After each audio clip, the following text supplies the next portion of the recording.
શું તમારું નામ ને શું રજૂઆત? મારું નામ જગદીશભાઈ ગણેશભાઈ જૂના ઘાટીલા. હું ખેતી કરું છું. આ કેનાલ ઉપર મારે 140 વીઘા જમીન છે. મેં બધે ચોપી દીધું. એમાં એક દી પાણી આવ્યું તો એ થોડુંક પલાળ્યું તો બંધ કરી દીધું. એટલે એ બિયારણ તો અમારું ફેલ ગયું.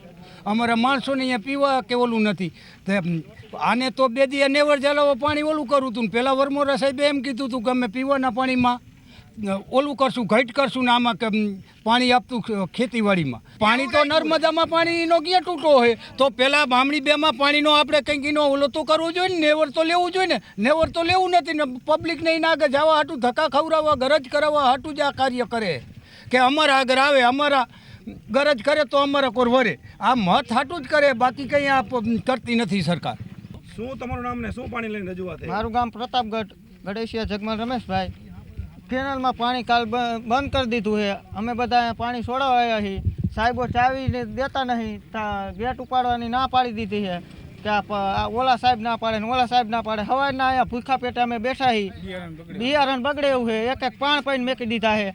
તો અમે એમ કહેવા માગી છીએ અમને તાત્કાલિક અત્યારે પાણી છોડે. મારું નામ શૈલેષભાઈ દેવદનભાઈ ડાંગર, ગામ મયુરનગર, મોરબી જિલ્લાના 300 ગામ છે ભાઈ. એની અંદર ખેતી આવે છે અને પીવાનું પાણી પણ નથી મળતું 300 ગામને. કારણ શું? એક જ નર્મદા નિગમ જે ગુજરાતનો 1st નંબરનો ડેમ એ હાઈ ક્લાસ બની ગયો હોય અને પુષ્કળ પાણી પણ પડ્યું હોય એની અંદર. પણ આ ધારાસભ્યો, આ મંત્રીઓ બધાય ઉત્સવો ઉજવવામાં નવરા નથી. સાંભળી લ્યો, જો એ હકીકતની અંદર આ બધે રજૂઆત નર્મદા નિગમની અંદર કરે કે જેટલા પાણી છે, જેને જરૂર છે એને તાત્કાલિક ધોરણે કેનાલોની અંદર જે પાણી અત્યારે આવી રહ્યું એનાથી ડબલ પાણી છોડી મૂકે કેનાલોની અંદર, તો આ ખેડૂતને પણ પ્રશ્ન નથી અને પબ્લિકને પણ પ્રશ્ન નથી થવાનો. કોઈ ખેડૂતે અંદરો અંદર નથી બાજેમાં. આ તો કેવું, એક ખેડૂત અંદરો અંદર બાજે એવી યોજના કરીને મૂકી દીધી છે. પાણી તો દુનિયાનું છે. હવે એને પિતૃ કાર્ય કરવું હોય તો અહીંયા એના બાપા હાટું રાખ્યું હોય તો અમને ખબર નથી. કારણ કે અહીંયા તો ખેડૂતને પાણી જળતું નથી. અત્યારે એક પાણી પાઈ દીધા. હવે ખેડૂતને પાણી થઈ ગયું બંધ સાહેબ. હવે ખેડૂત શું કરવાનું? 3-3, 4-4 લાખના હરેક ખેડૂએ ખર્ચા કરીને મૂક્યા. આ એક સાલ નહીં સાહેબ, હરેક સાલ. હમણાં દિવાળી આવશે ને તો દિવાળીએ ખેડૂને અહીંયા આવવાનું. પાણી નથી એટલે પાણી બંધ કરી દે. લેવલ અહીંયા નહોતા. લેવલ નર્મદા નિગમ આપણો મેન રહ્યો ને, અહીંયાથી પાણી વધારે છોડો સાહેબો. ધારાસભ્યો, કૃષિ મંત્રીને કહું તમારા મીડિયાના માધ્યમથી તાત્કાલિક ધોરણે તમે કેનાલની અંદર પાણી ડબલ કરી નાખો, પાણી છોડો. તો આ ખેડૂતનો પાક અત્યારે એક પાણ પાણી તમે બંધ કરી દીધો છે તો એ બંધ ન થાય અને જેથી કરીને તાત્કાલિક ધોરણે આ ડેમ ભરાઈ જાય, પીવાના પાણીની સમસ્યા ન થાય પબ્લિકને અને ખેડૂતને પણ સમસ્યા ન થાય. તાત્કાલિક ધોરણે તમે ડબલ પાણી છોડો. નર્મદા નિગમની અંદર પાણી પુષ્કળ પડ્યું છે. શું કામ તમે રાખો? કારણ તમને ગાંધીનગર મળવા આવે ખેડૂત, આવે અહીંયા આવેદન દેવા આવે, પછી તમારે પાણી છોડવાનું. એક બાજુ તમે એમ કહો કે અમારે વિકાસ કરવો હોય. શેનો વિકાસ તમારે કરવો હોય?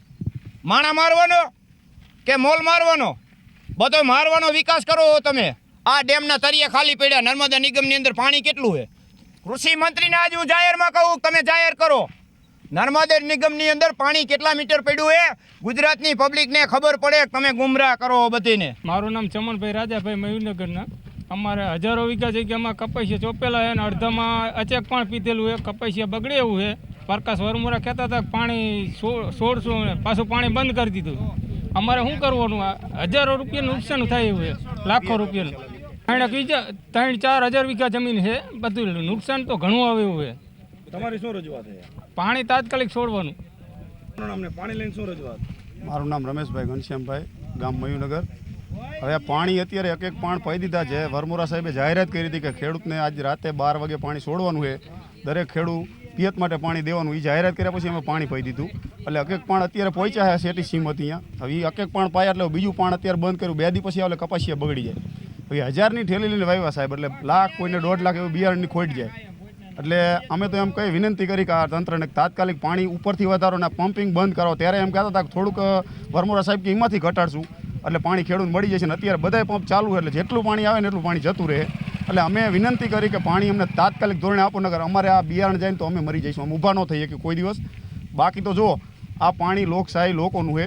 એ નથી દેવા. કૃષ્ણકુમારજી સિંહજી ગોંડલના રાજા એના 1875 દેવા તૈયાર હતા. આ તો અમારું અમને નથી દેતા. એટલે અમે એટલી વિનંતી કરી કે આ પાણી તમારે દેવું પડે ને કે અમે એને અમને ઊભા નહીં થઈ શકીએ. ખેડૂતને કહે કે જગતનો તાત છે, પણ અમે તો એવું માની કે જગતના દાસ છીએ આજની તારીખમાં. તાત નથી. તાત શબ્દો નીકળીને દાસ બનાવી દીધા.